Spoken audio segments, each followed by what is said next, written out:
We are so thankful again to be with you today, and this morning we're going to be talking about a lot of things pertaining to creation, the fourth commandment, the Sabbath, and the universe. It's a very wide-ranging topic in which we will present part of it here for Sabbath school this morning.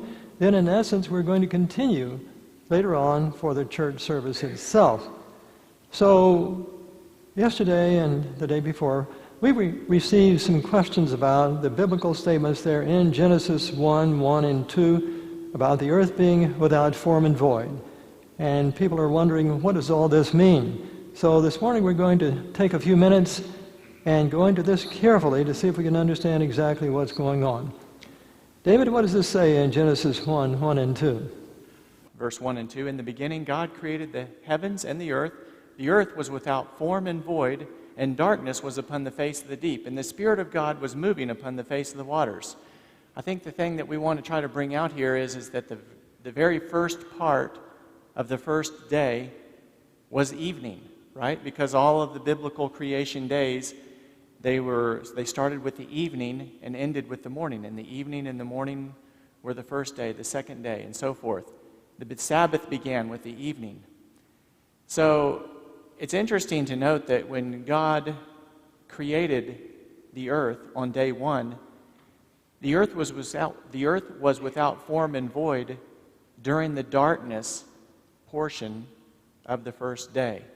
In fact, I think it was probably during that first day, the darkness portion, which God actually spoke the matter of the earth into existence. And at the time He spoke it into existence, yes, it's true. The earth was without form and void, because He hadn't completed the creation. Just because He spoke the matter into existence on day one doesn't mean that it instantaneously attained to the form that it was at the end of day 6. That's what all the other days of creation were for, to perfect what He had called into existence on day 1. David, isn't it true that indeed God could have called into existence the universe, for example, the earth right now, the earth in a form that existed at the end of day 6. He could have done that instantly on day 1.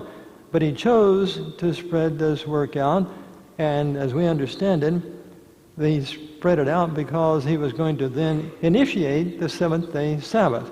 Let's just focus on that for a moment.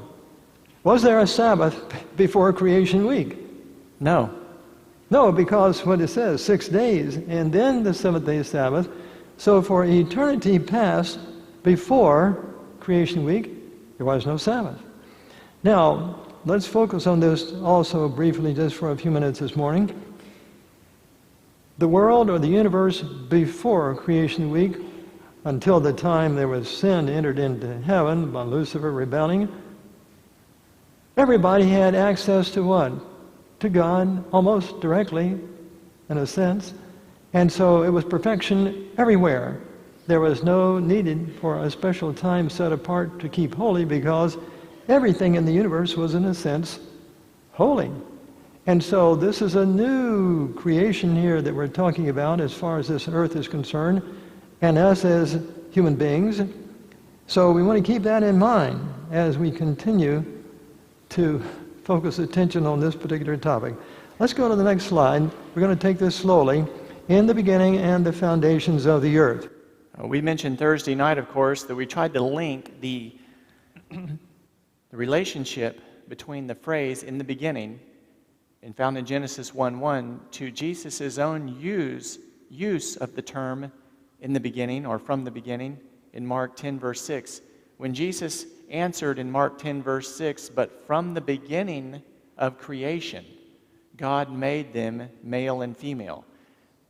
That indicates, in our way of thinking, that Jesus was trying to show the scribes and the Pharisees at that point that creation, from its very beginning, had a reference to the creation of Adam and Eve. Adam and Eve, of course, were created during creation week. And from the beginning of creation links the "in the beginning" of Genesis 1:1 to creation week. So there was no large gap between Genesis 1:1 and Genesis 1:2. People often ask, well, why isn't it possible that God could have created the earth instantly 4.5 billion years ago? Why is that not possible? Well, it's not a matter of that it's not possible. Of course that's possible, if it was true. The problem is it's not true. The reason why it's not true is because why would you invent a 4.5 billion year gap between Genesis 1:1 and Genesis 1:2? There's no scientific reason why you would do that. We just showed last night when we looked at the evidence of the helium retention in the zircons contained within the granites, which are the foundation rocks. The Bible specifically mentioned God created the foundations of the earth. That line of reasoning doesn't seem to make any sense. The only reason I can think of that somebody would want to put 4.5 billion years between Genesis 1:1 and Genesis 1:2 is to satisfy one thing, and that is popular science's contention that the earth is definitely 4.5 billion years old. In other words, we're going to come the direction of the scientists a little bit and say, okay, you've gotten so much evidence that the earth is old, we'll come your direction and say, yeah, we believe the earth is billions of years old too. We're just going to say that God created it instantly 4.5 billion years ago. But you know what? The Bible really just doesn't support that. And honestly, science doesn't support it either. So we don't really have any support for it. The only real support we have for it, and this is a powerful reason, by the way, is an emotional support. We emotionally want to fit in with what the scientists of the world say. They say we're crazy unless we believe the earth is 4.5 billion years old. Nobody wants to stand out like they're crazy. So they're going to invent a theology that makes us compatible with what the world says. And you know what? We don't have to do that. There's no scientific reason why we have to agree with the scientists of the world. What are they using? By the way, this is just it's an interesting sidelight here. What are the scientists of the world using to come to the conclusion that the earth really is 4.5 billion years? Well, let me tell you, do you think they're going to Genesis 1:1 and looking at Genesis 1:1 and 1:2? No. They don't know anything about Genesis 1:1 and 1:2. They don't know anything about your explanation that there's 4.5 billion years between those two verses. They would laugh if they even knew that we believed that way or that some of us believed that way. The thing they go to is the radiometric dating techniques, which we've been talking about Thursday night and last night. The radiometric dating techniques to them represent an infallible dating proof that the earth is billions of years old. But the problem is, if you have the assumptions built into radiometric dating techniques don't hold water. The uniformitarian principle that holds the whole thing together is not really something that has ever been tested scientifically. Not only that, but it doesn't jive with the polonium halo data. Not only that, but it doesn't jive with the helium retention in the zircons. And so all we're left with is the theological argument now. Well, you know what? It does say the earth was without form and void. So I wonder if that means the earth was 4.5 billion years old when it was created, or when God came along and made Adam and Eve. I don't see it. I cannot be convinced of it. I've never heard one person yet even give me the slightest indication that that line of reasoning makes any sense whatsoever. I will tell you one more thing before I let Dad finish here, and that is, if you go out into the world, if you go out to the evangelical world or anybody else that believes in the Bible, you won't hear this theory that the earth is ancient, but that life on earth is young. I've never heard it anywhere else but within the Adventist church. Now, I could be wrong about that, but that's just my own personal experience. David, what you've said reminds me of an article, opinion article that appeared in USA Today just a couple of months ago. It was written by two scientist-type theologians at a very prominent fundamentalist Christian college, not a Seventh-day Adventist college, but they were focusing on this particular issue, and they were bringing out to the public all over the world through USA Today, widely read, of course, that indeed these people who believe, the earth is only about several thousand years old, they're really off scientifically. They don't really know what's going on. And these now are people at this very fundamentalist Christian college telling the world that indeed the earth is really several billion years old. And you don't have to worry about separating this or that or the other. In the beginning, as far as they're concerned, can put it back 4.5 billion years. So it has become pervasive not only in the world, but now it is getting more and more pervasive within the Christian church. And we're going to find, as you have been saying here, that in the process of doing this, you destroy, what do you destroy? The days of creation are no longer days of creation of 24-hour length. Let's look at the next one here. In the beginning, O Lord, you laid the foundation of the earth, and the heavens are the work of your hands. Again, we want to make sure we understand, but from the beginning of creation, God made them male and female. So in the beginning, God created the heavens and the earth. From the beginning, he made them male and female. That establishes in the beginning at the time of male and female.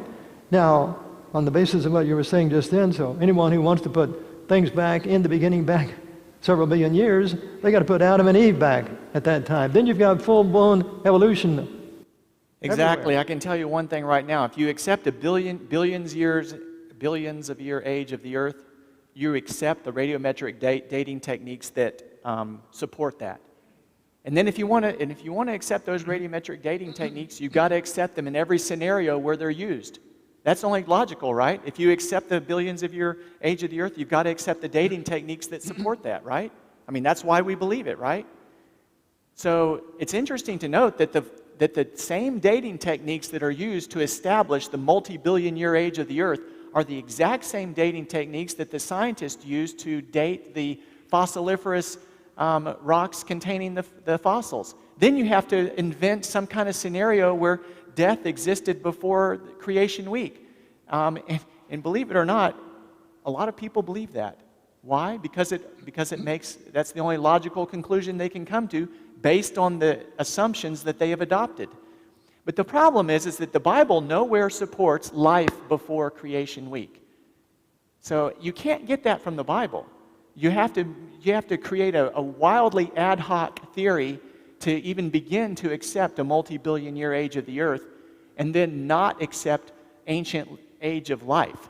So I just want to warn you, you're going, if you want to believe that, it's fine, but you're going to dig yourself into an extremely large, illogical hole that's easily shot at, not only by a creationist who believes in a young earth, but it's easily shot out by an evolutionist who truly believes in evolution, because they are not going to accept any model of your story which says that the earth was instantaneously created 4.5 billion years ago. That doesn't make any scientific sense to them whatsoever.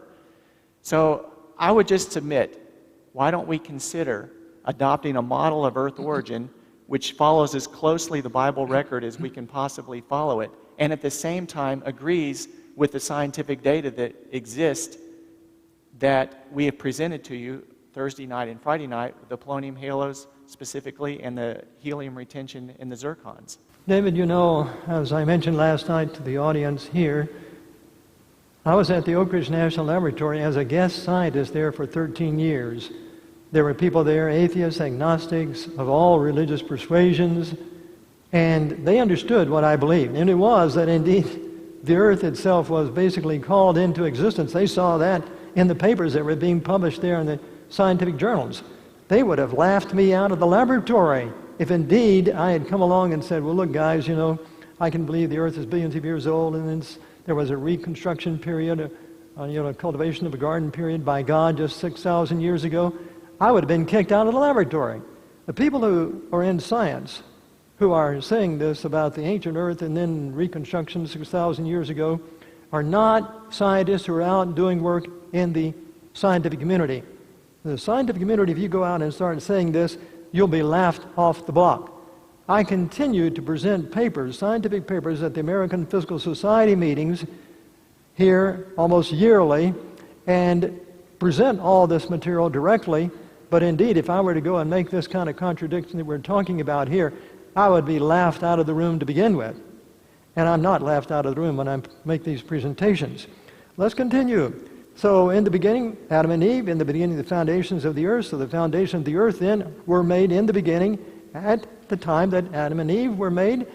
El Capitan is one of the foundations of the earth. We saw that yesterday. And the polonium halos, the primordial polonium halos there with only a 3-minute half-life, they tell us, the Lord schematic there tells us, they demand that indeed their short half-life, like putting an Alka-Seltzer in a glass of water and it's fizzing just for a short period of time, if you don't freeze it instantly to capture those bubbles, the bubbles are going to disappear. Well, what we're seeing here, and that halo, that very halo formed from very, very short half-life radioactivity, same thing. The granite was created, the radioactivity was put there in the little speck. It began to explode, so to speak, the particles did, and then develop the halo. The granite had to be around the speck of polonium instantly, or the polonium would have disappeared in a very, very short period of time, and there would have been no halo. So, granite rocks, foundations of the earth, and the polonium halos. Now, in the beginning, without form and void, this is what we've been talking about, the foundations of the earth, Adam and Eve, we've just talked about that, and the morning stars and the sons of God sang together. But let's continue. In the beginning, God created the heavens and the earth. Let's look at it carefully. Reason together, the Bible says, the earth was without form and void, and darkness was upon the face of the deep. The Spirit of God was moving upon the face of the waters. God said, let there be light. There was light. God saw the light was good, and God separated the light from the darkness. Which came first? The light. Darkness. The darkness came first. God called the light day, and the darkness he called night. And there was evening and there was morning one day. Evening and morning one day.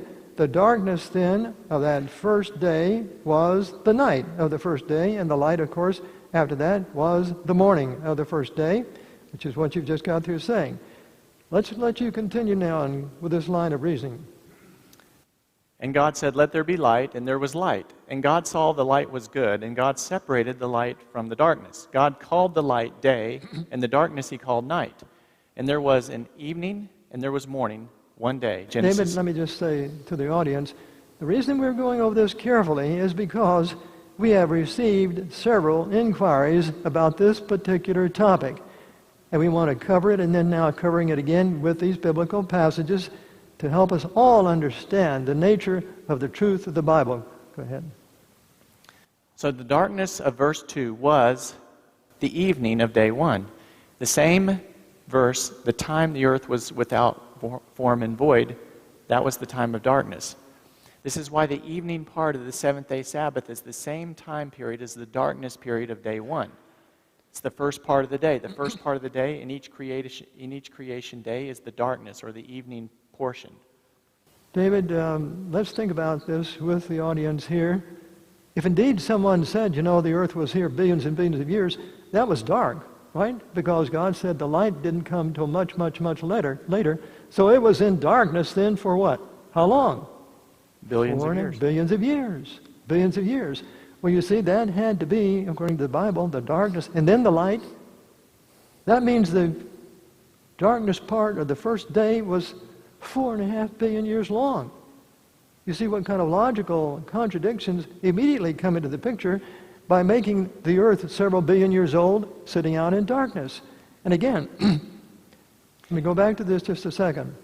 We all want to understand the last part. The evening part of the seventh-day Sabbath then is the same time period as the dark period of day 1.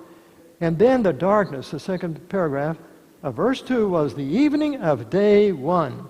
In that same verse, the time the earth was without form and void was the time of darkness. So this time of darkness we're talking about here, the earth was without form and void, how long? Just that darkness period which preceded the light. Normally, of course, that would be about 12 hours. That's all. The period of darkness, God was in the process of making the earth, creating the earth, just like a very poor analogy would be if someone is making a loaf of bread, a lady is making a loaf of bread, and the bread then is in the dough stage until, of course, it's put in the oven and finalized as a loaf of bread. So it was only in that first 12-hour period, the night period, in a sense, that it was without form and void. Because at the very end of it, it says that indeed the Spirit of God moved upon the surface of the waters. So now we go to Job 38, verse 4, verses 6 and 7. Where were you, God is asking Job, when I laid the foundations of the earth? Remember, we found out the foundations of the earth are the granite rocks. And on what were its bases sunk? who laid its cornerstone, when the morning stars sang together and all the sons of God shouted for joy.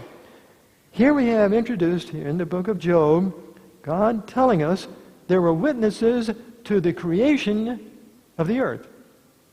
There were witnesses to the creation of the earth. Our earth and the people on it, ourselves, Adam and Eve and so forth, were a new, brand new creation, and there were those in heaven who were witnessing it, and it says the morning stars sang together. What are the morning stars? Well, biblically, of course, that would be the angels, the good angels, the unfallen angels, the loyal angels, where they're witnessing God's creation of our earth and everything on it. Then it says all the sons of God shouted for joy. David, let's think about this just for a moment. Jesus came to this world and he said he was the Son of God. Then if we go to another part of Job, we find that there was a conference called one day in heaven, and it said the sons of God had come to this particular conference in heaven. Who else did it say, if you remember, was also going to come to that, wanted to come to that big conference in heaven? Satan. Satan himself. The fallen Lucifer was there. He wanted to get in on the act. Now, interestingly, because you and I are acquainted with the Bible and history and so forth, we found now before Lucifer sinned against God and was cast out of heaven, let's think about this. Why would he want to go back to that conference when all the sons of God and so forth and all the people from the unfallen worlds gathered at that particular conference? Could you think he might have said, look, God, there's my place up there. I don't think he was allowed to get back in, but he could have said, I had a place in that conference. How about letting me back in? I want to get back in. But he wasn't. He wasn't allowed, I don't think, at all to get back in. But it was very clear, of course, Lucifer wanted to get back in that particular conference. So the sons of God, we believe, are those leaders, so to speak, the representatives of the unfallen worlds, which are still unfallen as far as we know.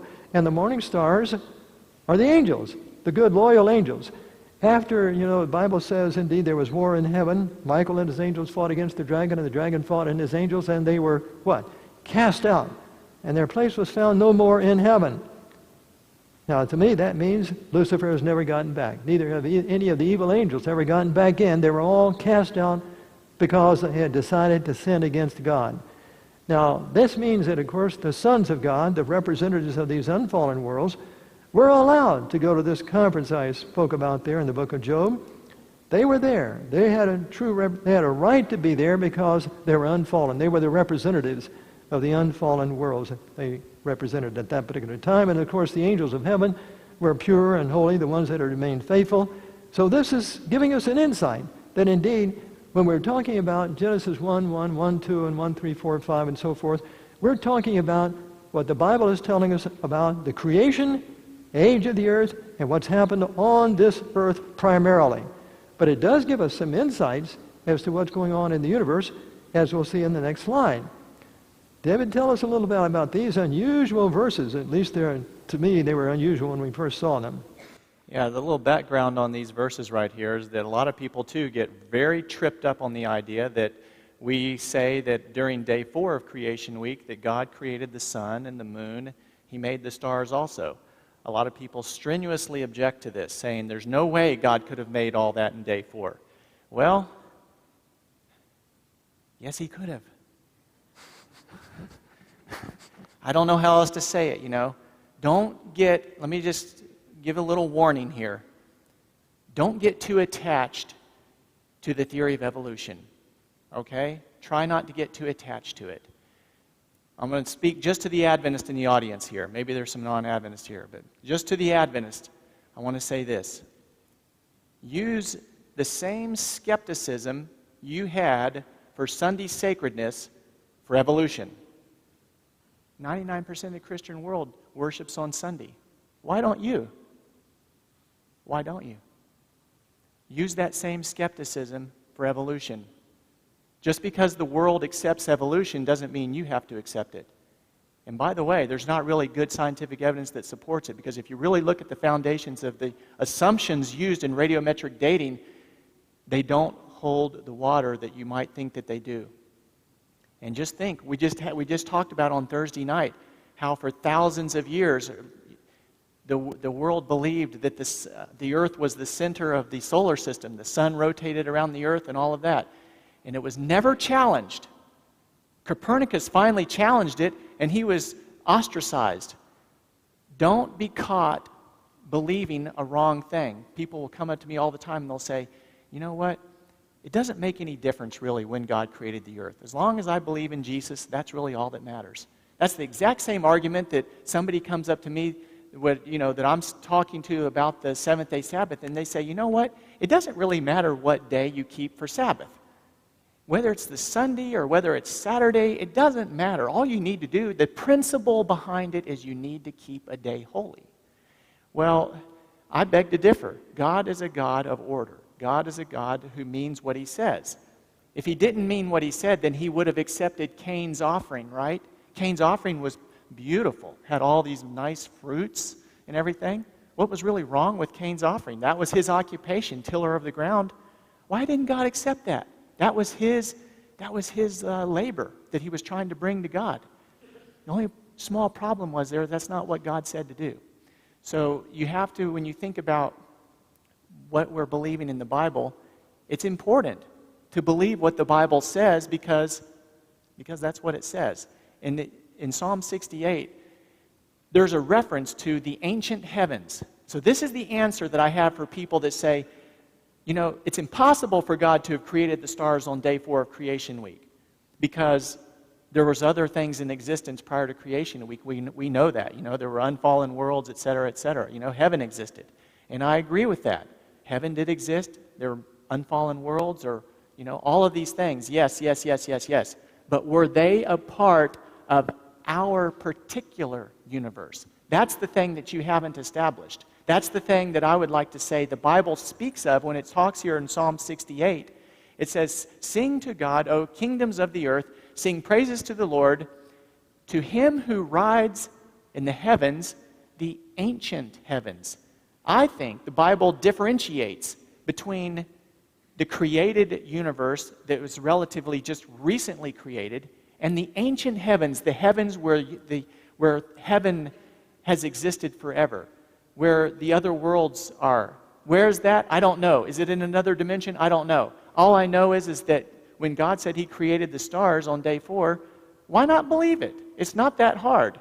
People say it's impossible because there's billions of light years from here to the nearest, to some of the farthest stars. There's no way God could have created stars that far away so that we could see them now. No way. All I can say is don't limit God in his own creation.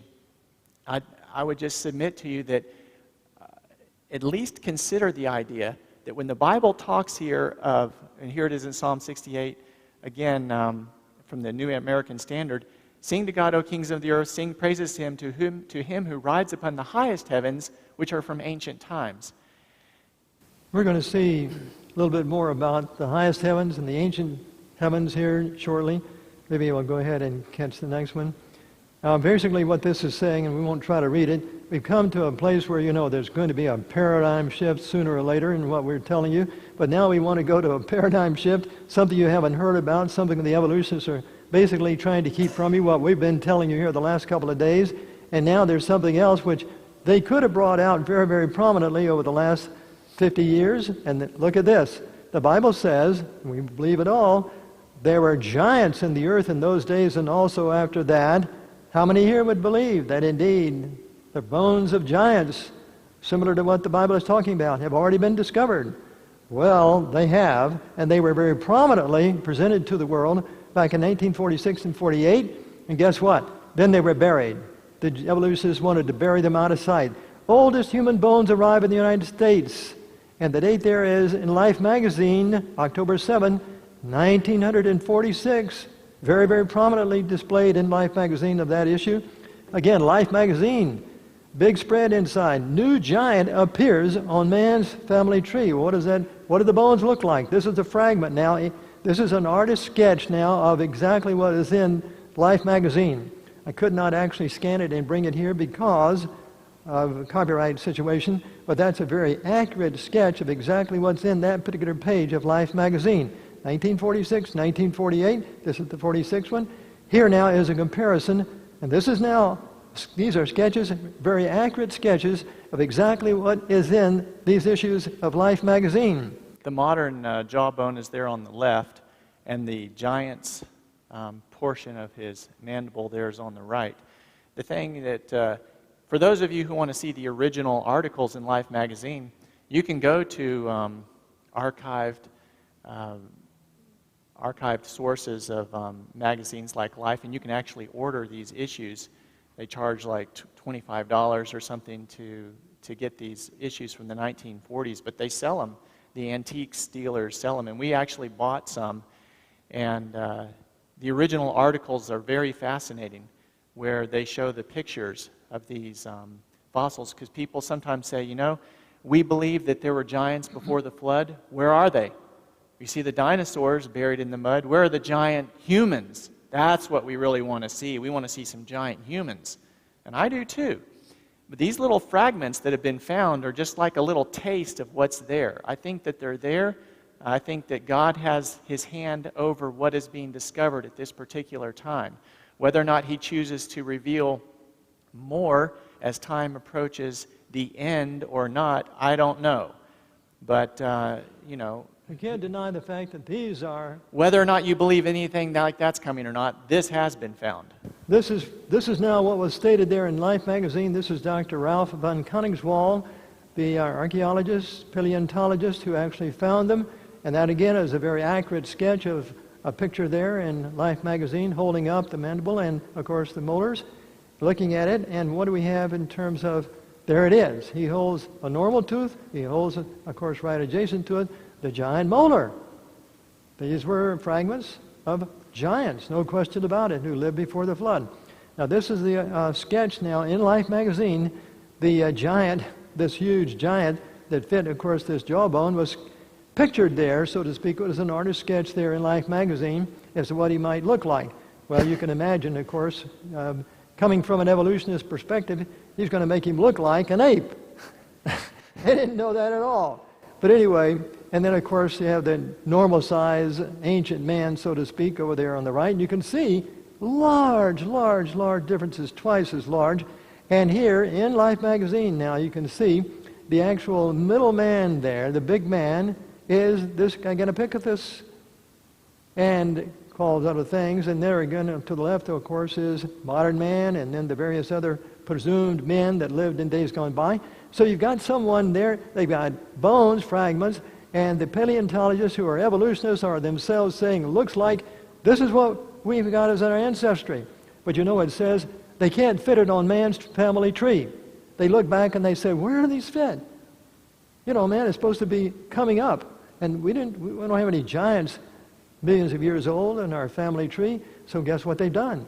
They buried it. You will not find any scientific article, hardly at all, about these discoveries since the last 60 years.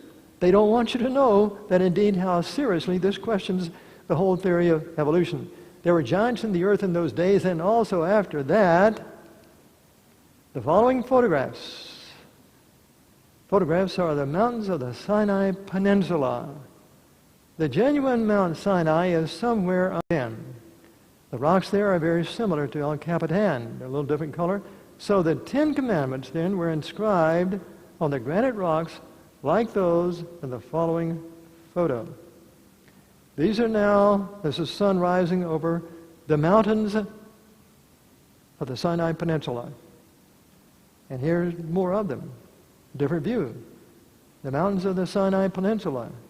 The real, genuine Mount Sinai is somewhere among them. I've looked into this, and as of right now, there's no general agreement as to which one of these mountains was the actual Mount Sinai.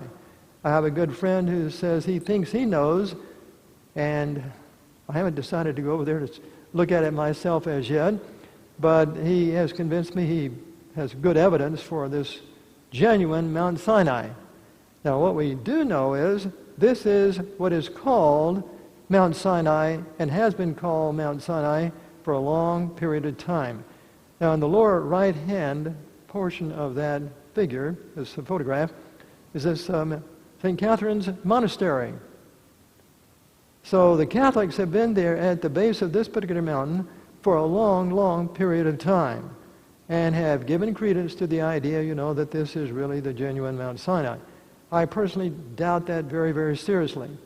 But what we do know is that the Mount Sinai granite with the Mount Sinai rock, all the Mount Sinai Peninsula is composed of granitic rock. Similar to the granitic rock, of course, of El Capitan, except it's got a larger number of the darker minerals, reddish minerals in it. And so, previously we showed that God left an end-time message of instant creation in this type of rock, the granites, to scientifically affirm He is the creator of the universe, that the Genesis 6-day creation account is scientifically accurate, and the seventh day is the Sabbath of creation. Now, after microscopically examining these granite rocks from Mount Sinai, we find they too contain these creation polonium halos. Is that a surprise? Remember, we've told you up until now, these polonium creation halos are in granites all over the world.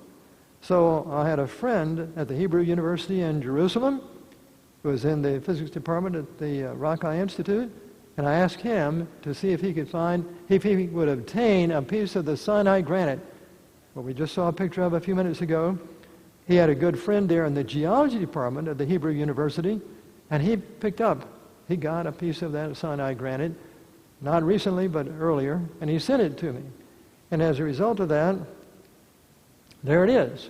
There's a chunk of that Mount Sinai granite that we referred to just a few minutes ago.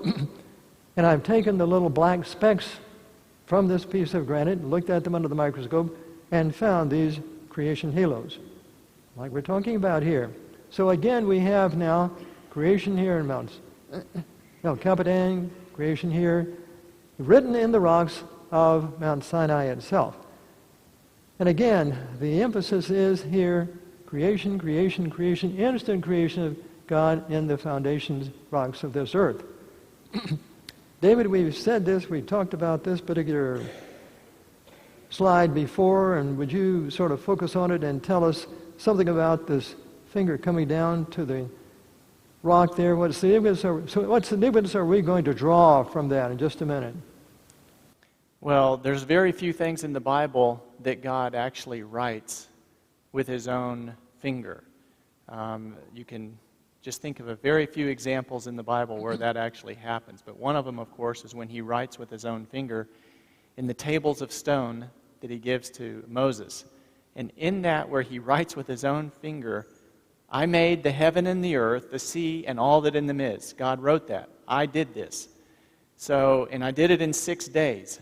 So I think that, we really, if there was ever any part of the Bible that you would want to study very closely, it would be the part where God actually wrote something out with His finger and said, okay, this is truth.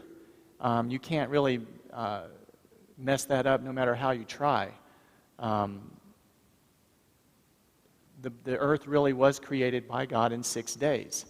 And to play games with how much of the earth was created in 6 days is exactly that. It's just playing games. Let's not play games, let's just believe it. David, in the context of this particular slide, and of course the finger coming down and writing the Ten Commandments there, if God really wanted to help us all to understand very clearly, we believe God the Father, God the Son, God the Holy Spirit. It says, the Lord made heaven and earth, the sea, and rest, and so forth. But now we want to find out. Indeed, it says He wrote. God wrote. This is one of the few times, as David has said, in the Bible where, it says God wrote. But now this is on tables of stone that He's going to give to Moses and give to the children of Israel, put them in the Ark of the Covenant, and last, in a sense, for the duration of earth history. Of course, we know that something happened, that indeed they rebelled, and of course He had to make another set. He had to write another set. But for right now, we're going to focus on what it says about Exodus 31:18, David. What does it say? And He gave unto Moses, when he had made an end of communing with him upon Mount Sinai, 2 tables of testimony, tables of stone written with the finger of God. Now, David, when it says he gave unto Moses, who are we talking about? God. Okay. 2 tables of stone written with the finger. Isn't that interesting? Isn't that interesting at all? That we write basically with our hands, with our fingers, and now it's saying in the Bible, written with the finger of God. Doesn't that imply someone like us is doing the writing? Who came to this world from the Godhead as a man? Jesus Christ. But we can't just infer that. Let's go on and see. So who does that finger belong to? Exodus 3:13 and 14. And God said unto Moses, I am that I am. And he said, Thus shalt thou say unto the children of Israel, I am hath sent me unto you. So the I am that had led Israel out of Egypt was there at Mount Sinai. And the I am, who in the Godhead is called the I am in particular? Well, we're going to go over to John the 8th chapter and find out. Go ahead. This is Jesus talking, of course, to the scribes and Pharisees when they were quizzing him. And Jesus gets very direct with them. And he says, Your father Abraham rejoiced to see my day, and he saw it and was glad. Then said the Jews unto him, Thou art not yet 50 years old, and hast thou seen Abraham? Jesus said unto them, Verily, verily, I say unto you, before Abraham was, I am. And the Bible right after that says, I believe it says, they took up stones to stone him. Why? Because he had identified himself as the I am that had spoken to Moses. The I am who had led Israel out of Egypt, there and going into Canaan, on the way to Canaan. And so we've got proof, absolute proof, that it was Jesus Christ himself who wrote those 10 commandments on those tables of stone on Mount Sinai and gave them to him, to Moses, to the world. And that was one of the things that impressed me, which I sort of mentioned the other night.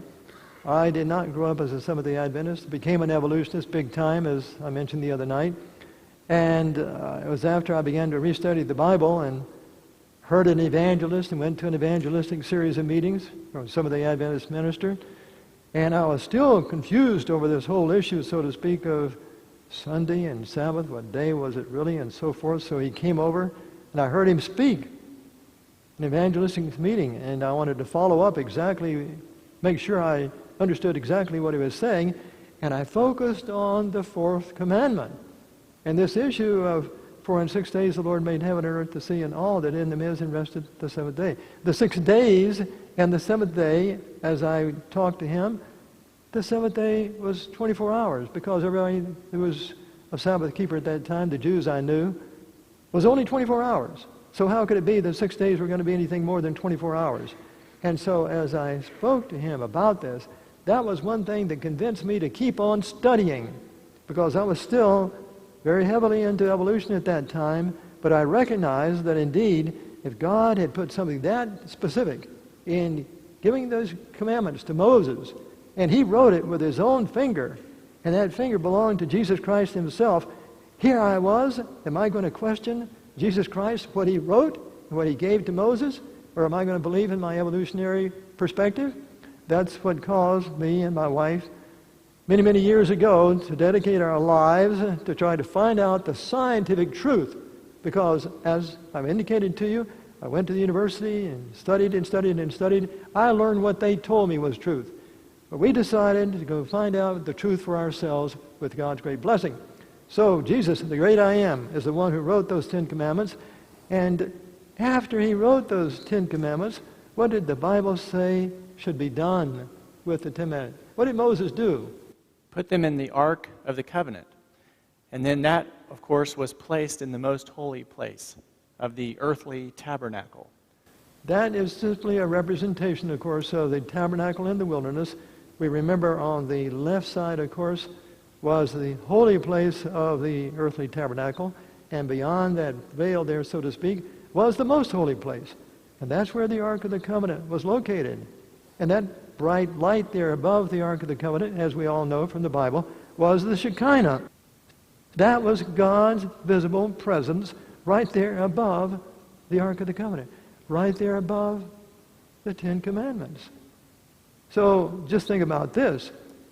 You know that the law God gave to Moses said, if anyone goes in and tries to get close to the Ark of the Covenant, who is not a priest and authorized to do that, what's going to happen? They will be killed. They would be killed. And so what we're saying is, you know, God made it very, very specific, the sacredness of these Ten Commandments, His glory right there, making it impossible to go in. Suppose somebody said one day, you know, I don't like what God has written in those Ten Commandments. So just for the sake of argument, you know, we're going to say they got a band of Israelites or a band of marauders, you know, Syrians or whatever, and they're going to come in.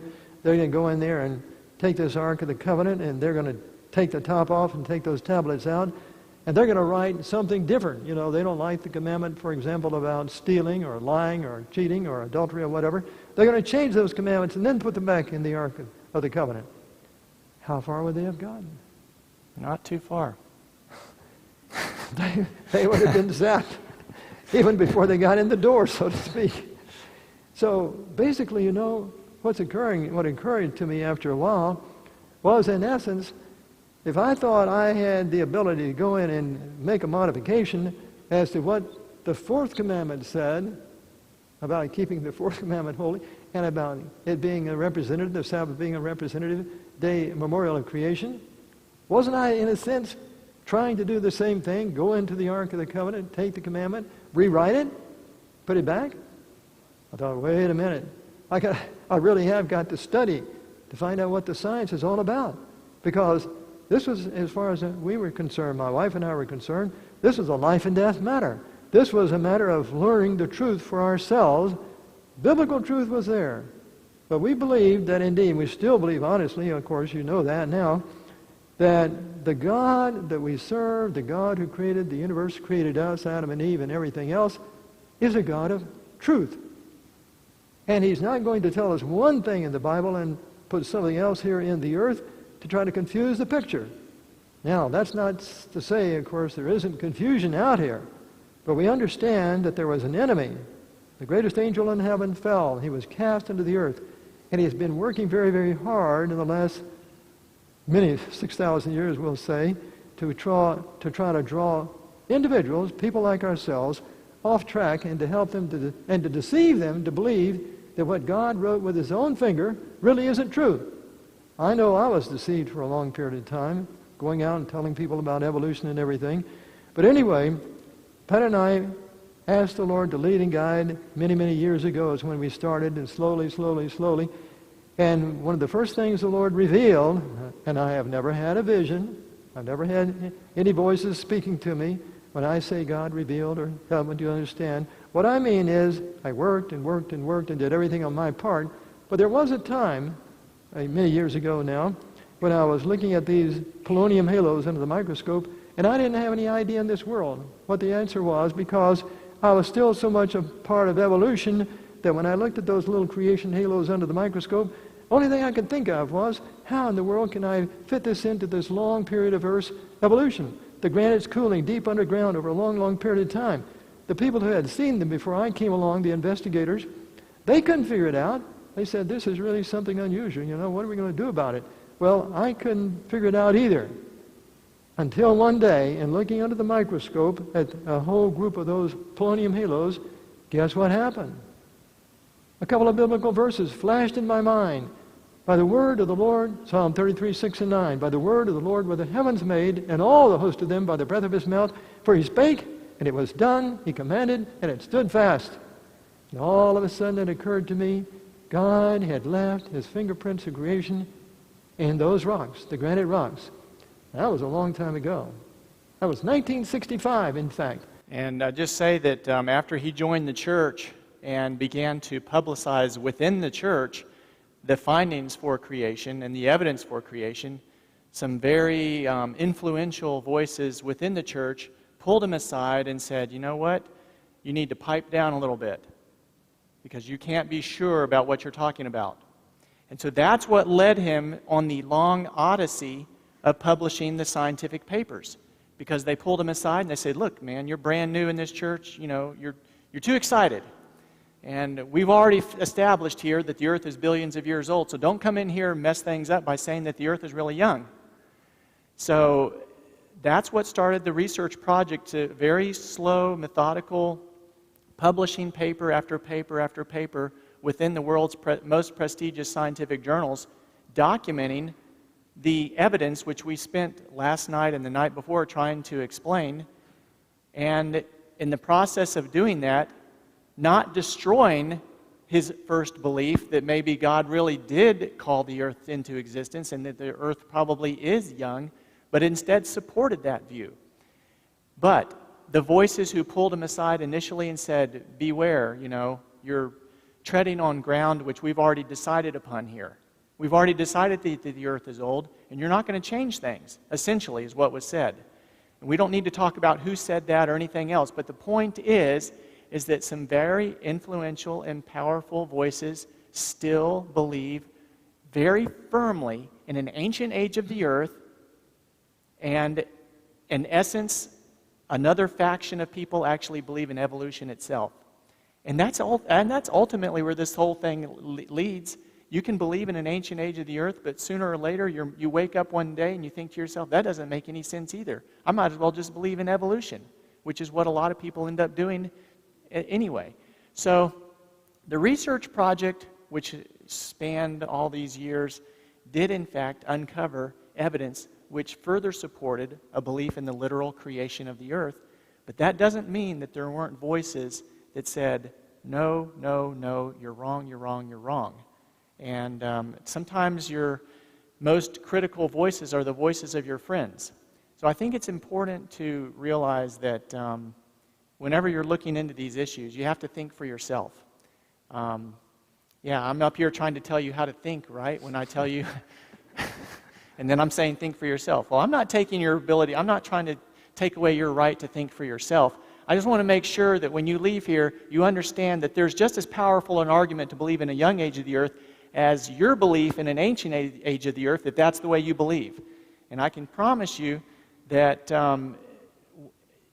don't become too attached to that viewpoint. And I'll try not to become too attached to mine, although I can already promise you I'm pretty attached to it.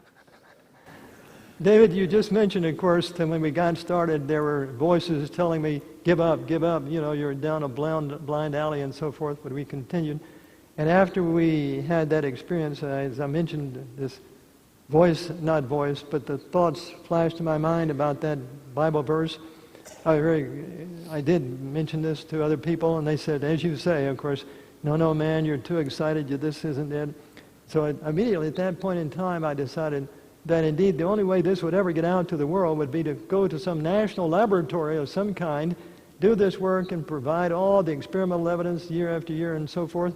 I didn't have any hope of ever doing that, realistically, humanly speaking, but we began to pray. And the God of heaven opened the door for us to go to the Oak Ridge National Laboratory for that 1 year, 2 years, and they extended it to that 13th year. Now, when I was in Washington, from the laboratory, I went up to D.C. from time to time, and I would talk to various prominent scientists up there and others about this discoveries I made. Scientific American. Everybody knows about Scientific American. Well, when I went to the laboratory, the editor of Scientific American, his name was Flanagan, Dennis Flanagan at that particular time, heard about what I had found. And he said, I want you to write an article for me for Scientific American. In fact, he paid me $500 for it. I wrote the article, and guess what I said? I got almost close, very, very close, of course, to telling exactly what the implications are, and sent it in to Dennis Flanagan. And guess when it came out? It didn't. Never. Years have passed now, 30 or more years have passed now, it was never published. Dennis Flanagan saw it, and he saw there was more there than he wanted. He just never published it. He didn't sell me, he just dropped it. Then another incident, I was in Washington, D.C., and I said, well, to myself, I went to the corresponding secretary of the American Chemical Society, Wallace Brody, because a person I had met years earlier up at Walla Walla College. Went to see him, and I told him, basically, I described what I'd found, the polonium halos and so forth, and he looked at me and he said, I know what you're talking about. He said, when I was in Germany, he said, as a young man, I would go to the mines there in Germany. There are the huge crystals of salt. And he said, and calcite. And he said, what you can see in these huge clear crystals, just like glass, huge crystals, you can see, it says, there's in the crystal itself a huge mass, like someone took a bottle of India ink and poured it into a glass of syrup. And the India ink was simply diffusing slowly, and then boom, it was stopped. He said, I've always wondered what was going on. In other words, he had the idea from another phenomenon there in the salt mines there in Germany, calcite, that I was telling him about with respect to the polonium halos. And he said, where have you published this? And I said, well, this is what I'm working on. I realize, I need to get it out to the world. And he said, you do need to get it out. You need to send it to Science, one of the most prominent scientific journals in the world. And so I went back and started, of course, working to that end to get it all published and ready for Science, part of which I told you about a little bit last night. Then I also went to one of the editors I went to National Geographic, and I tried to get to the editor himself to tell about this, because I thought, this would be an ideal thing for National Geographic to bring out. They're always bringing out evolution this and evolution this and this. So I got in touch with and actually met with, that day, one of the associate editors of National Geographic. And he sat there and he listened to me, basically what was going on. And at the end of it he said, I'll tell you what, you got something that's too much. We take people and they move them, 1 inch. You've got something that's out in space. He said, we can't take it. So we're going to pick up on taking the Ark of the Covenant from the earthly tabernacle to the universe. We're going to find some really exciting implications when we do this. So right now we're going to close up shop for just a little while, but we'll be back shortly and pick everything up for the Sabbath hour. Thanks so much.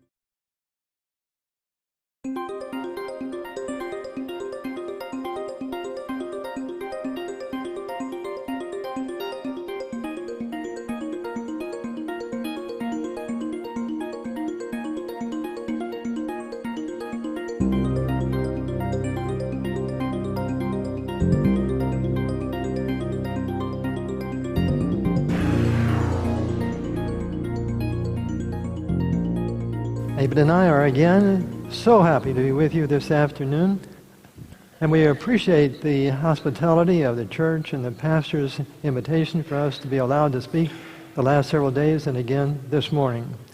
David, I think on this Sabbath day at this church service, it's appropriate for us to have prayer. Would you mind having prayer for us? Sure. Father in heaven, we thank you so much for the beautiful day that you've given to us, for waking us up this morning, to bringing us together here to worship you in your house. We pray especially that your Spirit would be with us during this service. In Jesus' name, amen. Amen. We left off with the information coming to the fact that indeed God, of course, gave Moses the 10 Commandments, and they were put into the Ark of the Covenant there in the wilderness sanctuary. And now we're going to have the exciting venture of seeing where the commandments are in the universe. In the first covenant, had an earthly sanctuary, a tabernacle was set up, its first room with a lampstand, the table, the consecrated bread was called the holy place. Behind the serpent curtain was a room called the most holy place, which had the golden altar of incense and the gold-covered ark of the covenant. This ark contained Aaron's staff that had budded and the stone tablets of the covenant, right there in the most holy place in all the earth. That place, we believe, is still on earth, hidden in a cave right there near Jerusalem. And sooner or later, I believe it's going to be brought out. But until that time, Christ ministers as the high priest at the right hand of God in the heavenly sanctuary. Tell us, David. Now of the things which we have spoken, this is the sum. We have such an high priest who is set on the right hand of the throne of majesty in the heavens, a minister of the sanctuary, and of the true tabernacle, which the Lord pitched, and not man. Hebrews 8, 1 and 2.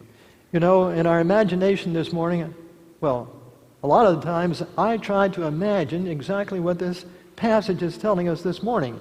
And that is that indeed Jesus is there at the right hand of the majesty of heaven, in the throne room of the universe. This is what we're going to be focusing on. Therefore, brothers, since we have confidence to enter the most holy place by the blood of Jesus, by a new and living way opened for us through the curtain, that is his body. That's what we're going to be concentrating on in the context of the search for the Ten Commandments in heaven. Where are they, and can they be identified? Can the place be identified? The Lord is in his holy temple. The Lord's throne is where? In heaven. The Lord has established his throne in the heavens, and his kingdom rules over all. He has established his throne in the heavens. Now, David and I believe that those heavens being referred to here are the heavens that we are aware of. The heavens that we can actually see. Not that we can actually see right now to the throne in the center of the universe, but that indeed this is where Christ is, and that's where he's ministering right now, this morning, looking down at us as well as everyone else throughout the world and throughout the universe as our high priest. Well, David, tell us about this Revelation 11:19. What does it mean? Give us some idea. And the temple of God was opened in heaven, and there was seen in his temple the ark of his testament. Now this chapter and this verse, we understand in studying the Bible, we understand that this opening here of the temple of God, and there was seen in the temple the ark of his testament, was a revelation then of the movement of Jesus Christ from his ministry there in the holy place to the ministry where? The Ark of the Covenant was where? In the earthly sanctuary. The most holy place. So we understand that this is indicating, of course, that the ark there being seen was in the most holy place, and this was signifying the time that indeed the door was opened, the temple of God was opened in heaven. That we believe was some 1844. So David, read this for us and give us some idea. Basically, this is the main focus of what we're going to be dealing with here. Well, we're trying to establish that in the Bible we see proof that the original 10 Commandments are in the Ark of the Covenant right before God's throne, the great white throne. Creation commandment, the fourth commandment, the fourth of the 10 Commandments, is still there as well, which says, "For in 6 days the Lord made heaven and earth, the sea, and all that in them is, and rested the seventh day. Wherefore the Lord blessed the seventh day and hallowed it." Exodus 20:11. Let's sort of back up here a minute from this. Remember, the book of Hebrews also tells us that the 10 Commandments that were given to Moses were a copy of, as David has said, the original. There's the original in heaven, and the ones here in this world were simply a copy. So we're thinking today about Jesus being right there in the ark, in the most holy place, and there's simply an artist's conception of what it's all about. We have such a high priest who is set at the right hand of the throne of the majesty in the heavens, a minister of the true tabernacle, which is in heaven. He's there. There's the Ark of the Covenant. Then Christ himself is there before that ark, and there are the cherubim, just like they were here in this world. But it's an artist's pictorial view of what really is going on in heaven at this present moment as we speak this morning. But now, you know, David, when we meet people from time to time, as we converse, one of the things that I almost invariably will ask someone if I haven't met them before, guess what it is? Where are you from? Where are you from? I want to know, where are you from? People ask me, even while here, where are you from? The pastor introduced me a little while ago saying, I was from, where? Tennessee. David's from Tennessee too. He's hiding in Loma Linda right now. But anyway, does a God, just think about it, is it important at this particular point in the world's history that indeed God would allow us to know basically, not exactly where, but at least somewhere near? In other words, we want to find out. I want to find out, if at all possible, everything that God has revealed. That's the way I look at things. If God has revealed it, I want to know it, because it's going to help me to understand the ministry of Jesus Christ and how close he wants me to be to him. So, in what direction might the center of the universe lie? Well, what is the center of the universe? Let me give you some insight. Years ago, there was a man by the name of W.A. Spicer. He was the president of the General Conference of Seventh-day Adventists for many, many years. It was around 1900 or thereabouts, 1903 or 4. He was having a conversation with a man by the name of W.H. Kellogg. And Dr. Kellogg had been a Seventh-day Adventist for a long period of time, but Dr. Kellogg was coming out with some unusual theories, and W.A. Spicer, the president of the General Conference, was sitting there talking with Dr. Kellogg about these unusual theories, pantheism, really. God was in everywhere. And Elder Spicer was saying, I can't really go along with this. And anyway, the subject turned to, guess what? The universe. And Kellogg was basically saying God was everywhere and everywhere. But Spicer came back and said, that indeed the universe, God is somewhere, and he's I believe he's at the center of the universe. Elder Spicer said to Kellogg, I believe God, instead of just being anywhere and everywhere, that's pantheism, in the trees, in the dirt, in the mountains and everything, that God is at the center of the universe. But he said, I don't profess to know where the center of the universe is. But that's the first indication that I found that a Seventh-day Adventist actually a leader came across and saying he felt there was a center of the universe, and that's where God was. That's where his throne was. We didn't pick up on that. I didn't know that before we found the information we're going to bring to you this afternoon, but I think it's instructive for us to know that. That would be, of course, the direction to the great white throne. The center of the universe is where God is located, and has God left evidence of the existence of the center, and if so, which direction does it lie? So in order for us to understand this means that we've got to get into astronomy. We've got to get into this topic called cosmology. We've got to find out about this Big Bang, because if the Big Bang really happened, then of course there is no such thing as the center. Isn't that true, David? In the Big Bang, there is no center to the universe. But we're going to have to take few minutes here now to decipher the Big Bang and show why it's wrong before we can find out what's right. So go ahead. They may not admit that there's a center to the universe in the Big Bang model, but there is an admission that at one point, at a particular instant, roughly 15 billion years ago, all the matter and energy we can observe, concentrated in a region smaller than a dime, began to expand and cool at an incredibly rapid rate. And this is, of course, from a Scientific American article by Dr. Peebles in November 1994. He's essentially giving his explanation of a theory all of us know as the Big Bang model. In other words, David, he was saying that all the matter in the universe, you, me, the mountains, the galaxies, all the galaxies, the sun, moon, stars, and everything, initially we just came out on a little tiny dot. You talk about faith.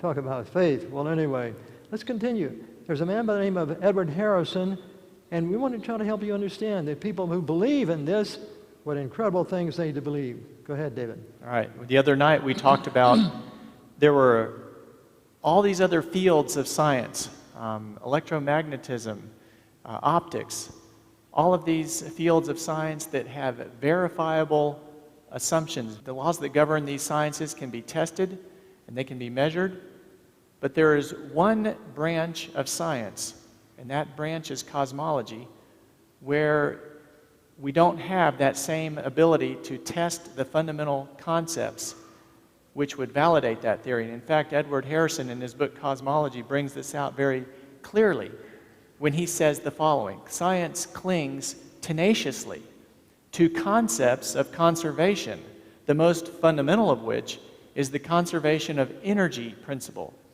The conservation of energy principle serves us well in all sciences except cosmology. To the question where the energy goes in an expanding universe and where it comes from in a collapsing universe, the answer is nowhere, because in this one case, energy is not conserved. David, very, very quickly, I remember getting a telephone call from you years ago when you were at Southern Adventist University. Got a call in the middle of the night, and you said, Dad, I'm out on a date, but guess what? I ran out of gas. I said, well, no problem. You're in the Big Bang. You believe in the Big Bang. All you got to do is just crank it up again and go on. That's non-conservation of energy. That's David really found out for sure. You can't deny conservation of energy. You got to put gas in that tank. In any event, where does the lost energy go? Peoples now is saying the resolution of this apparent paradox is that while energy conservation is a good local concept, there's not a general global energy conservation law in general relativity theory. General relativity theory is what supposedly governs the Big Bang. So basically this man Peebles, a scientist, is saying, well, we want to keep conservation of energy local.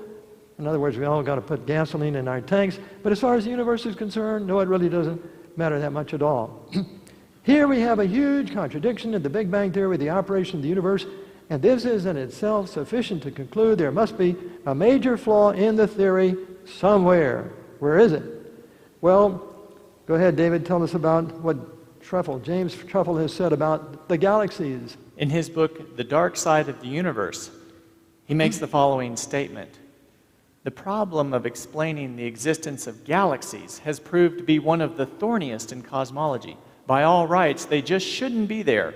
Yet there they sit. It's hard to convey the depth of frustration that this simple fact induces among scientists. Time after time, new developments have come along, and it has seemed that the problem was solved.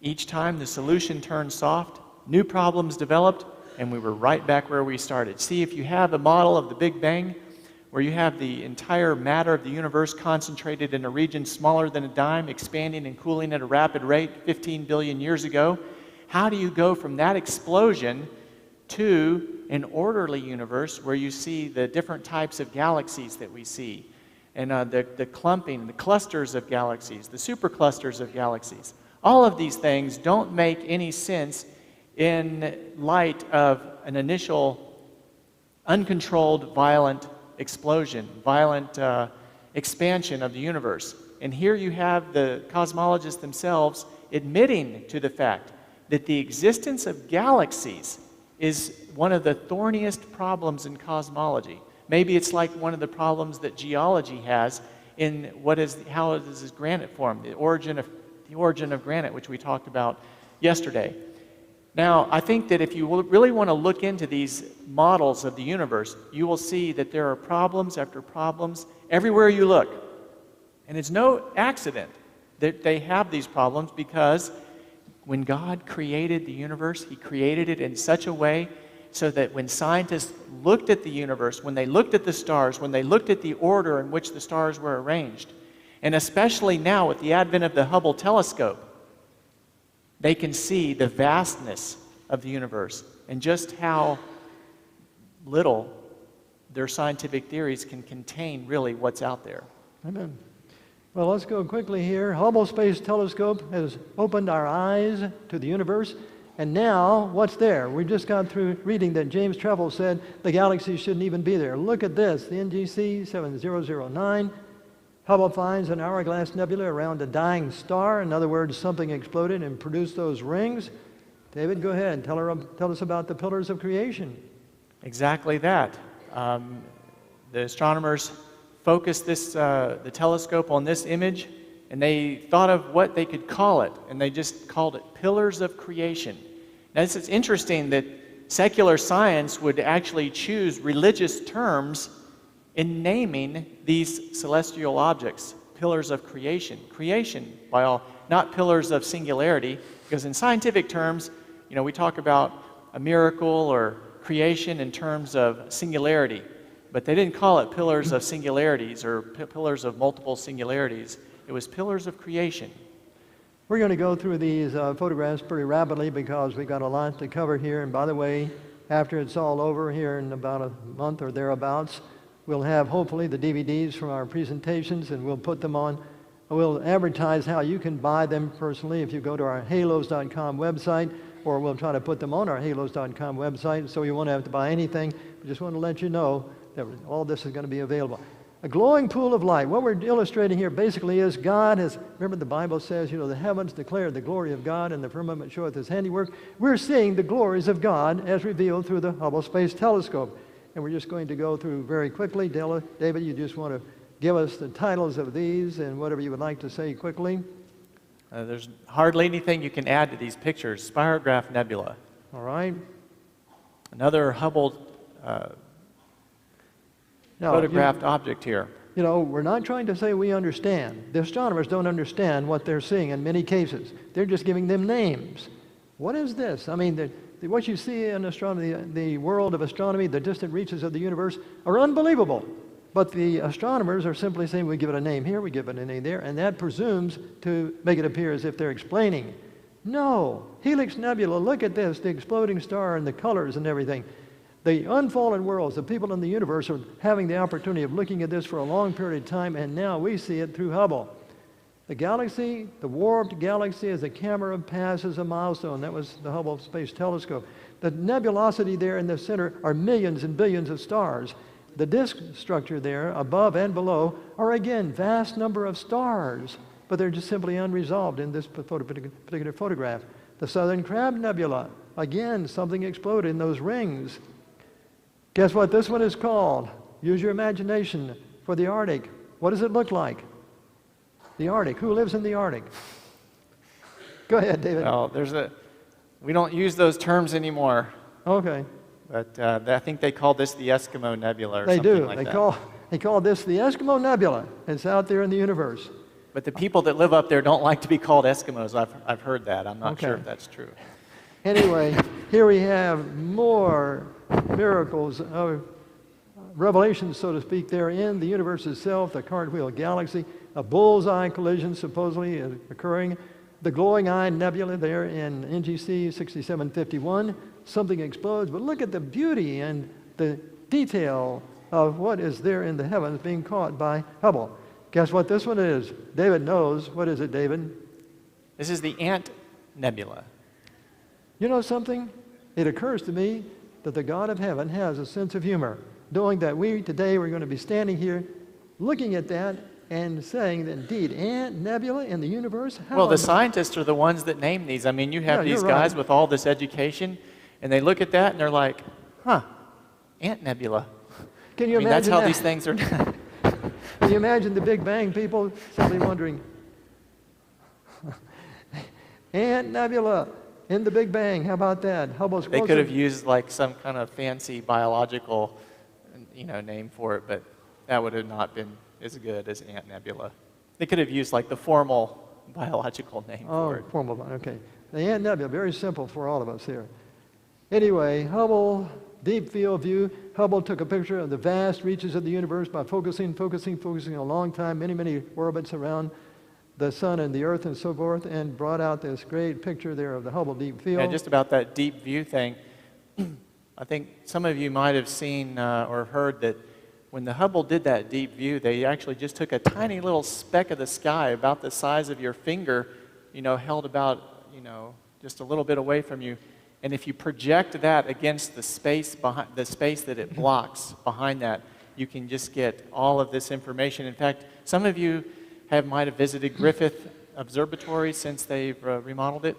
And actually, I've been there a couple of times, but I only really recently found out that there's an underground part to it. I know, I was slow in catching on to that. But once I found that out, I went down below the main lobby level in the Griffith Planetarium, and I went down below. And you can actually see a wall covered with a photograph of the universe. And in the movie that describes what that photograph is all about, it says that the Hubble Space Telescope took a photograph of this, and it was just a wall mural full of galaxies and things from the deep space that the Hubble telescope photographed.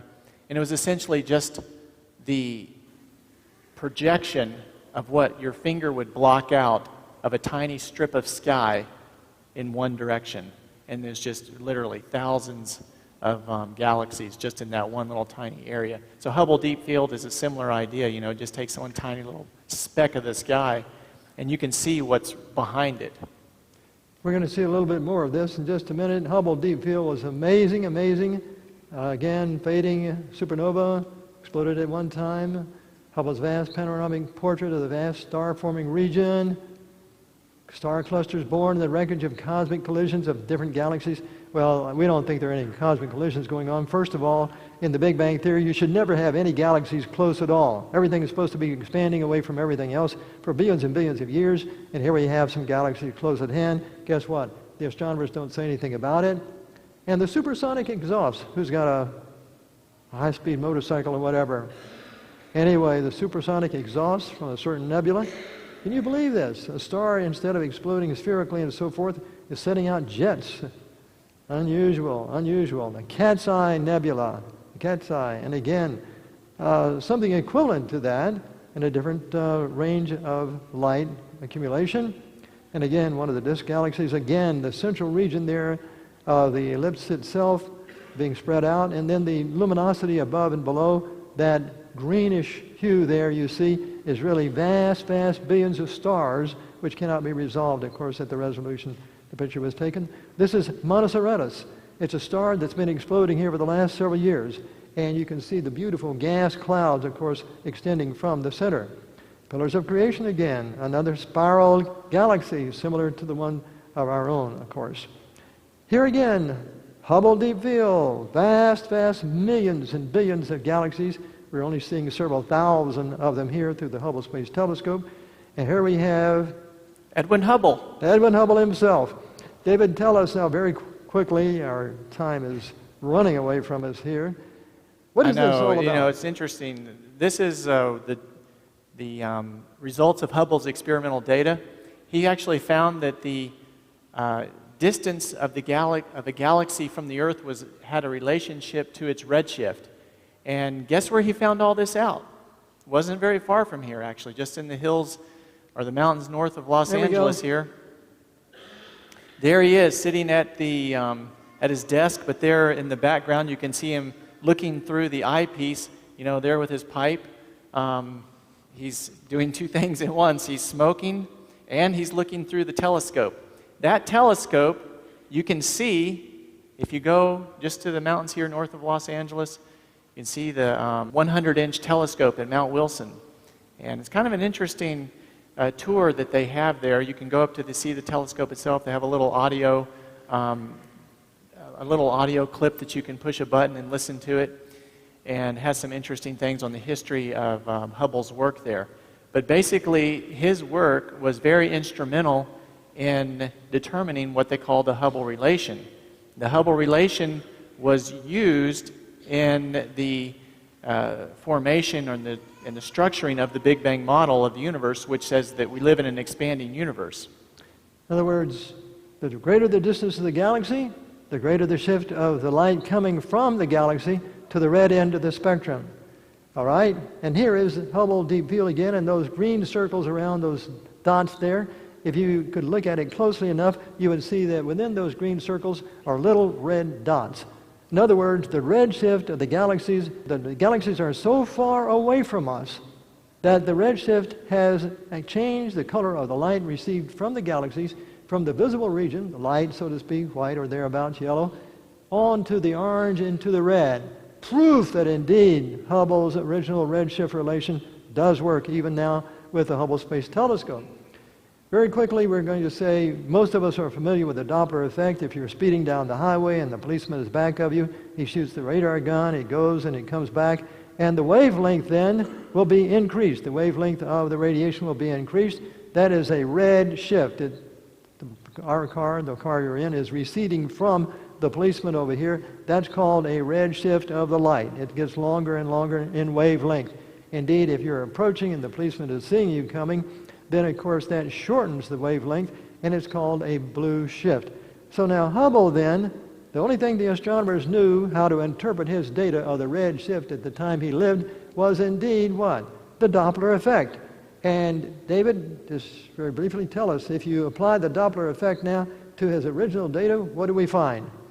Well, we find that not only did Hubble find then that the distance from the galaxy to the Earth was related to the redshift, but he also then concluded that that redshift meant something, and that what it meant was that the galaxy was moving, and moving at a very rapid rate.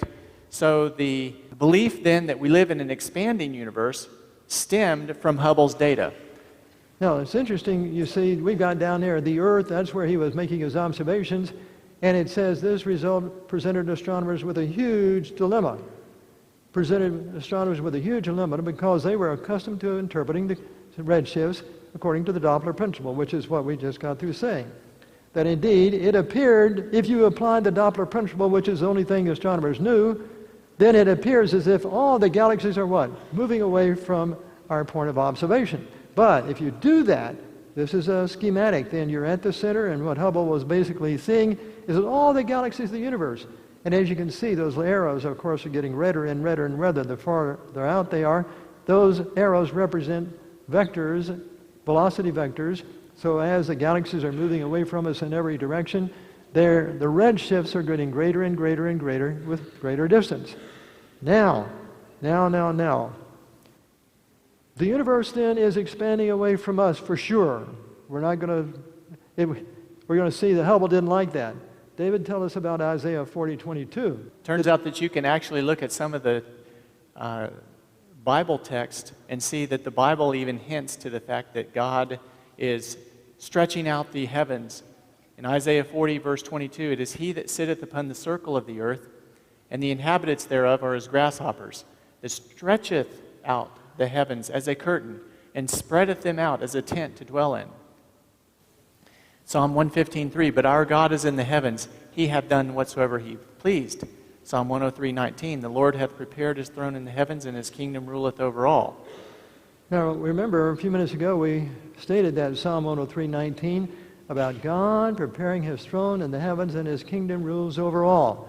The question we're getting to, the issue we're getting to here is that we believe, according to these passages, it says in Psalm 115 there, God is in the heavens, he hath done whatsoever he pleased, the Lord has prepared his throne in the heavens. He wants us to know, as far as possible, where it is. And that's what this is all about right now. Where is the throne of God? Can we know any... We want to know all we can know from the Bible and from science, is what we're basically saying here. Again now, for thus saith the Lord that created the heavens, God himself that formed the earth and made it, he hath established it, the heavens, and created it, not in vain. He formed it to be inhabited. I am the Lord, there is none else. So he called the heavens into existence. The heavens are not the result of a long cosmic evolutionary period of time. Now, we'll have to say a little bit more about how the light comes to us from the vast reaches of the universe, but we want to finish these statements first. David? Thus saith the Lord, he that created the heaven and stretched them out, Isaiah 42:5. Isaiah 45:12 says, I have made the earth and created man upon it. I, even my hands, have stretched out the heavens, and all their host have I commanded. See, what we're saying here, this last passage, Isaiah 45:12, God is connecting the fact that he made the earth, created man, my hands have stretched out the heavens, as if, you know, you folks down here on planet Earth, if you'll pay attention to what I say here in the Bible, you're going to find out some very interesting things about the universe and about me. Now, these are very clear passages here. Anyone with a concordance can pick it up, you know, and look and see these passages. And does anyone have you ever heard before tonight or the last few days or whatever, of anyone telling you there's a center to the universe? Probably not, because the worldwide scientific community believes what, David? That there is no center. There is no center. Big Bang Theory, we're going to see, is based on the assumption there is no center. Why in the world is that? Stephen Hawking, one of the world's most famous scientists, wrote this in one of his books. David? He says in his book, now at first sight, all this evidence the universe looks the same. Whichever direction we look in might seem to suggest there is something special about our place in the universe. In particular, it might seem that if we observe all other galaxies to be moving away from us, then we must be at the center of the universe. There is, however, an alternate explanation. The universe might look the same whichever direction as seen from any other galaxy too. This, as we have seen, was Friedman's second assumption. We have no scientific evidence for or against this assumption. We believe it only on the grounds of modesty. So the point is that we're here today trying to say that we believe that there is order to the universe. Amen. That God's throne is established in the heavens. And we'll even propose that God's throne is at the center of the universe. Now, if you take that with the scientific evidence which we have seen, you can actually come to the conclusion that you can take Hubble's data, the data that shows the redshift relation, that shows Earth being at the center of some type of an expansion and put two and two together and say, you know what? We really only believe on the grounds of modesty that there is no center to the universe. Not on the basis of anything that's scientific, but it's just on the basis of modesty. It's important, isn't it, David, that indeed Hawking, one of the world's renowned scientists, would come to the place of looking at this data that Hubble had way back in 1929, and here is an admission that indeed it could be. But we believe, the scientists believe, well, we think there's another assumption. That other assumption we're going to see is what Hubble decided. We've got several passages here, quotes from Hubble himself. We'll have to just summarize basically what Hubble was saying here in his book. He's got a book, and we've read the book. Anyway, this quotation and the next quotation, basically, Hubble is saying in his own book that indeed there's a problem. The last sentence there simply says, such a condition would imply we occupy a unique position in the universe, analogous, in a sense, to the ancient conception of a central Earth. In other words, Hubble is saying, you know, I recognize the possibility that indeed we're in a unique position. But he says this hypothesis cannot be disproved. In other words, you can't disprove the idea of the center of the universe from his own data, but it is unwelcome, would be accepted only as a last resort in order to say the phenomena. Therefore, we disregard this possibility, disregard the idea of the center. Consider the alternative, namely, a distribution which thins out with distance. Then, this no center, go ahead, David, let's take a minute here. To this principle has been added another proposition that all observers, regardless of their location, will see the same general picture of the universe. The second principle is a sheer assumption.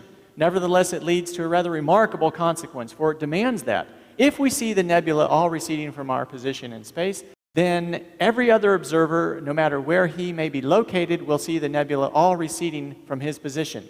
In other words, they're just saying that, you know, instead of thinking that we're at the center, we're just going to adopt the assumption that no matter where you are in the universe, if you were there, you would see the exact same thing we're seeing, which means that there is a universal expansion of the universe without any center anywhere. So that's the assumption, because they want to get away from the idea of the ancient conception of a central Earth. Remember how embarrassed people that believed in Ptolemy's model of the universe were? Ptolemy said the Earth is at the center of the universe. The sun rotates around the Earth. The planets rotate around the Earth. Well, isn't it interesting that Copernicus comes along later and he says, hey, you know, the evidence really better fits the sun being at the center of the solar system and the planets rotating around the sun. Then once everybody kind of looked into it, they're like, oh yeah, you're right, you know, that does seem better. But it wasn't without a struggle that they came to that conclusion. Now what are we going to do? Go back to an Earth-centered universe after all? Was Ptolemy actually right? Partly right? Well, it's interesting, you know. The sun is, you know, we're not here to say that the Earth is the center of the solar system. Don't mistake us. No. What we are saying is that there was evidence that Hubble saw that indeed indicated a center, but he didn't want it. This is what else he says. There must be no favored location in the universe, no center. Now, this is a world-renowned scientist, one of the greatest astronomers ever lived, and yet he's making a declaration, there must be. In other words, he sees this data, and he sees how it could be interpreted, but he says there must be no center, no boundary. All must see the universe alike. That's the foundation of atheism, evolution, Big Bang theory, that we are not special in a place here in the universe, in the galaxy, but indeed, we're just part of, you know, the vast, random chaos and so forth. That's what they want us to believe. In order to ensure this situation, the cosmologist, postulates, that means assumes, spatial isotropy and spatial homogeneity, which is his way of stating that the universe must be pretty much alike everywhere in all directions. Over the last 12, 15 years, over and over again, I, with David, have tried to publish papers over and over again to show the scientific evidence that indeed there is this nearby center. We succeeded one time. And since that time, the astronomers have gotten together and they said, no. They don't want it to be known that indeed their whole theory of the Big Bang is falls flat on its face, because the astronomical evidence does show there is a nearby center. This is what we're going to do here the next number of minutes, David, is to escalate our presentation. We need to go a little faster, don't we? Or we'll just cut it short. I will say, if you go up to Mount Wilson, you can see that there's another person visited up there one time. Albert Einstein was very interested in Hubble's work, by the way. And he actually went to Mount Wilson to see for himself where that data had been collected on the Hubble relation. So there's a little walkway up there going to the telescope, and you see a little photograph of Einstein standing there with Hubble during his visit up there. So anyway, basically, Hubble disregarded the evidence for a center of the universe and decided on something quite different, and that is, these little boxes here indicate basically what they believe. There's a certain space is expanding. Space itself is supposedly expanding. If you have something the size of a book 1,000 years ago or so forth, 10,000 years ago, today it would supposedly involve a volume of a greater size. And a box today would tomorrow be a little bit larger in terms of the space. And so these boxes here simply indicate volumes of space, and those little circles and so forth in there are the galaxies. And so what they were basically saying is space itself is expanding, and so therefore as space itself expands, the galaxies within the space expand, and so therefore the galaxies move apart, and so therefore no matter where you are in the universe, you're still going to see the same relation. Big time speculation. Big time speculation. Why do we know it isn't true? Why do we know it's false? Is because, you see, this is saying that indeed the theory of evolution, the theory of the cosmic expansion says we're going to expand, move the galaxies apart, but we're not going to change the size of the galaxies themselves. That doesn't make any sense. That's just something they postulate and assume. The very fact of the matter is there's a huge flaw, and that is if the galaxies are moving apart from this thing called cosmic expansion, guess what's going to happen? The galaxies themselves blow apart into smithereens. There would be no galaxies whatsoever. And this is what the astronomers do not want you to know. Basically, the astronomers are saying that the space-time force that's actually stretching the space itself between the galaxies it's not creating an additional distance, although it is. It's actually expanding space itself, space-time itself.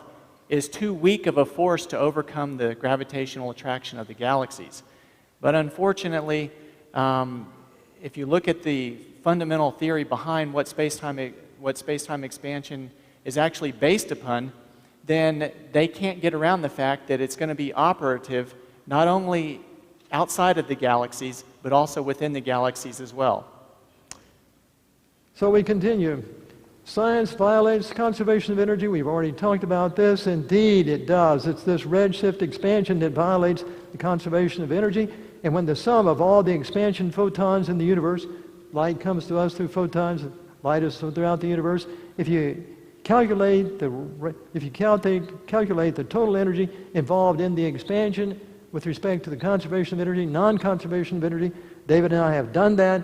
And it's 30 million times the mass of all the visible stars in the universe. Fantastic non-conservation of energy. And yeah, basically the reason why they're saying that there's non-conservation of energy is because in the space-time expansion you have the space itself expanding. In the process of a space expanding, you have the photon wavelength expanding, which means that the wavelength is getting larger, right? And if you have a wavelength getting larger and you have the energy of the photons equal to hc over lambda, if you increase the denominator, what happens to energy? It goes down, right? So that's why they're saying that there's non-conservation of energy in space-time expansion, because of that. The energy equation equals hc over lambda. You increase lambda, you decrease the energy. So it's not hard to understand why that they're saying that. What's hard to understand is that they still believe it in spite of the fact that it is non-conservation of energy. What we're seeing here very briefly is COBE, Cosmic Orbiting Background Explorer. It was sent into orbit for measuring what is called the cosmic black-body radiation. Don't have time to go into all details this afternoon, but it's something that pervades the universe. Where does it all come from? Supposedly in the Big Bang Theory, it came from the Big Bang, cooling down and so forth over billions and billions of years. And this is what it says, though. We don't have time to read the whole thing.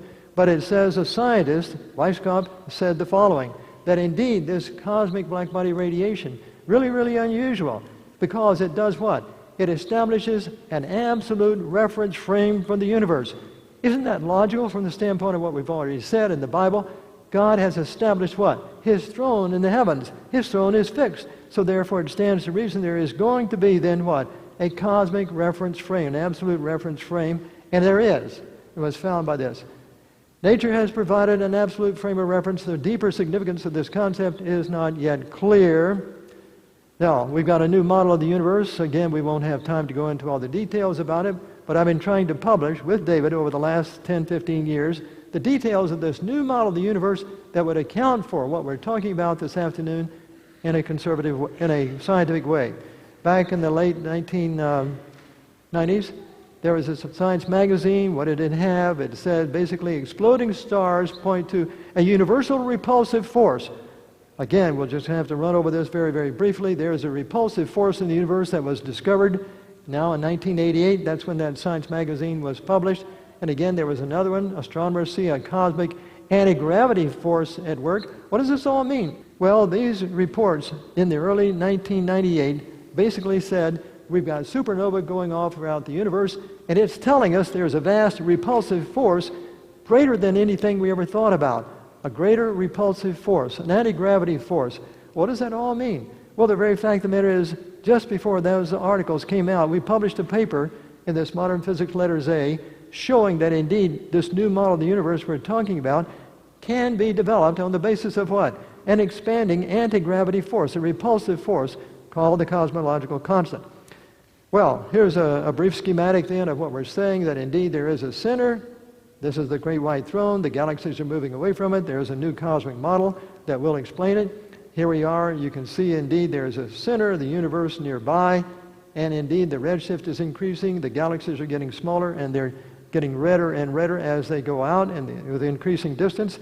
And then it says, if you look at the type right over there, it says this outer galactic shell, which is beyond now the visible universe, is where there is a pre-Genesis series of galaxies. We're going to deal more with this afternoon, so we're just hitting the high spots, so to speak, right now. This is a schematic then of what our universe really looks like. There's this outer shell of galaxies, the one that held the inhabitants of the other worlds, the ones that was in existence for a vast eons of time before our universe came into existence. But our Milky Way galaxy there is at the center of our own visible universe. Several years ago, we had a very good friend, John Isley, who was an astronomer at the United States Naval Research Lab, who put a lot of thought in the question of the location of God's throne in the center of the universe. We'll run through this as quickly as we possibly can. John is saying in his booklet, dominating the vista high above the southern horizon is Orion, the mighty hunter. On the whole, he goes on to say in his booklet just how wonderful the constellation of Orion is. And I have to say this, that indeed, the last sentence there, he believes, he says, in my opinion, God is deliberately attracting our attention to the direction of Orion and the Great Orion Nebula, that wonderful place that has fascinated astronomers for hundreds of years. And then David, there at the last sentence, what does it say? He says, I believe it to be a unique and important training ground for spiritual as well as physical truth. Therefore, John is saying in this next paragraph that he feels that something unusual is going to be happening in Orion here in the days ahead. That was published in the late 1980s. In the 1993 issue, John is saying here, it's therefore not unreasonable to believe the obvious when it happens, that something unusual is going to be seen in the heavens, and here it happened. Hand of God, Nature magazine, 1993, they published on the front page of Nature magazine this hand of God like that. You can see it up there. Well, it's these jets of gas, and the astronomers decided to name this. You know, they look at the jets of gas, it looks like some fingers, and they're like, oh, hand of God. Yes, as you have pointed out. These guys are very intuitive when it comes to naming these things. And of course, in Orion, calling it the hand of God has significance for a lot of us. Yeah. And the upper right was a small photograph of that hand, but of course the larger one is on the left.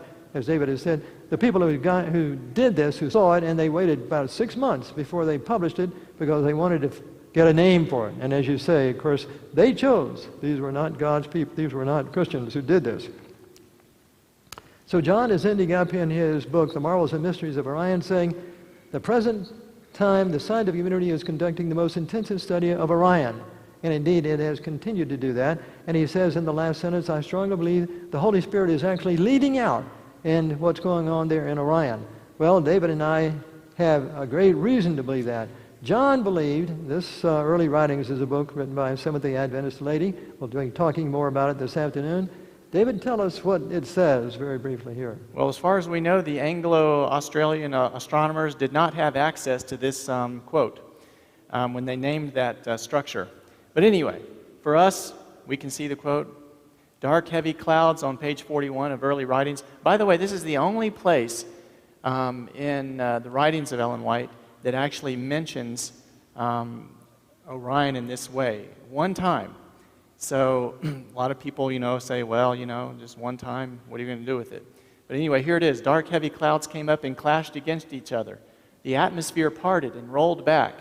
Then we could look up through the open space in Orion, whence came the voice of God.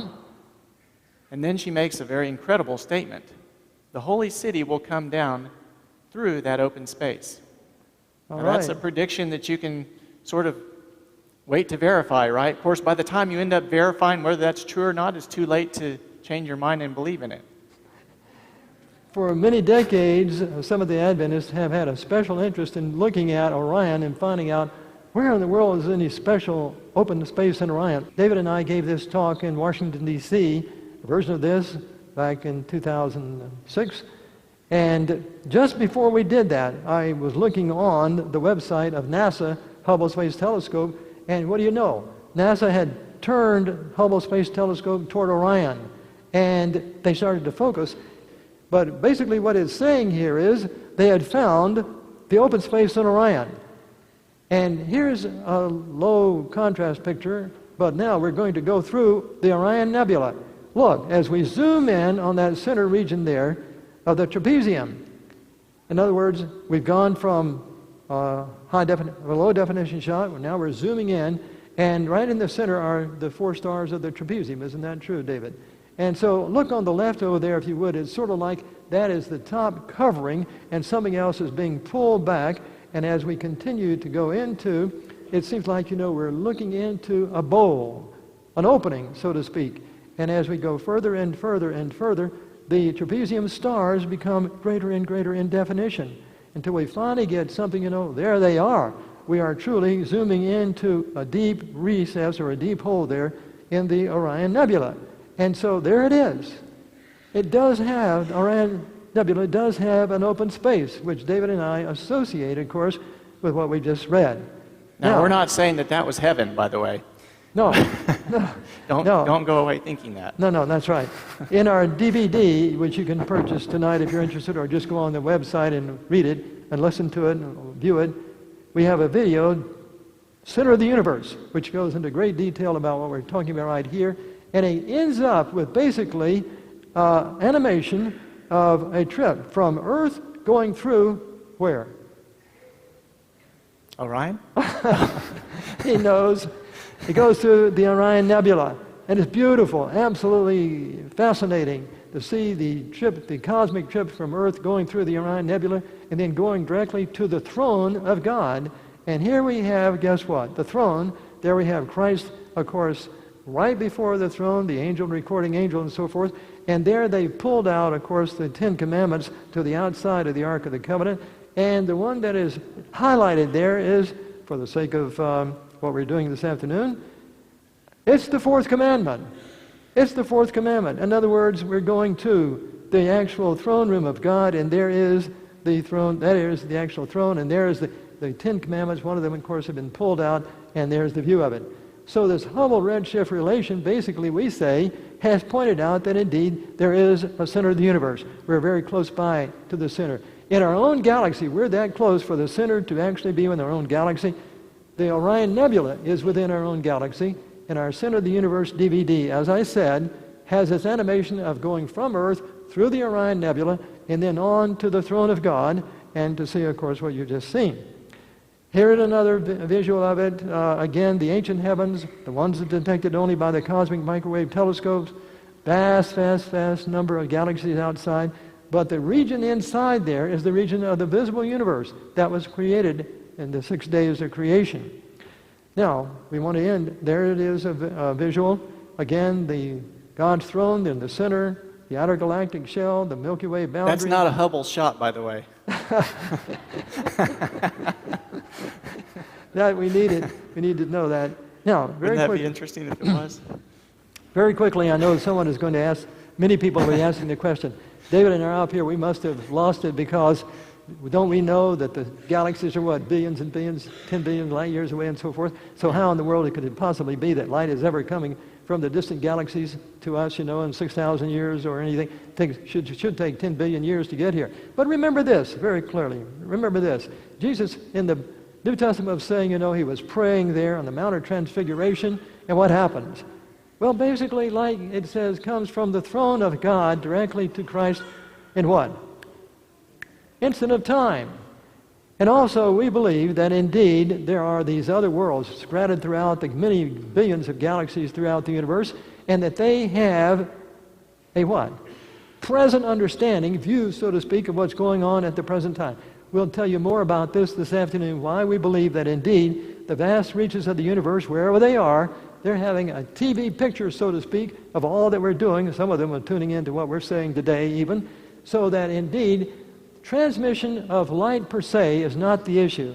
It's the way in which God operates the universe. When Jesus was here and he wanted to speak to the Father, the light came from the throne of God in an instant of time, so that God has some way of communicating information from the vast reaches of the universe to us over a short period of time.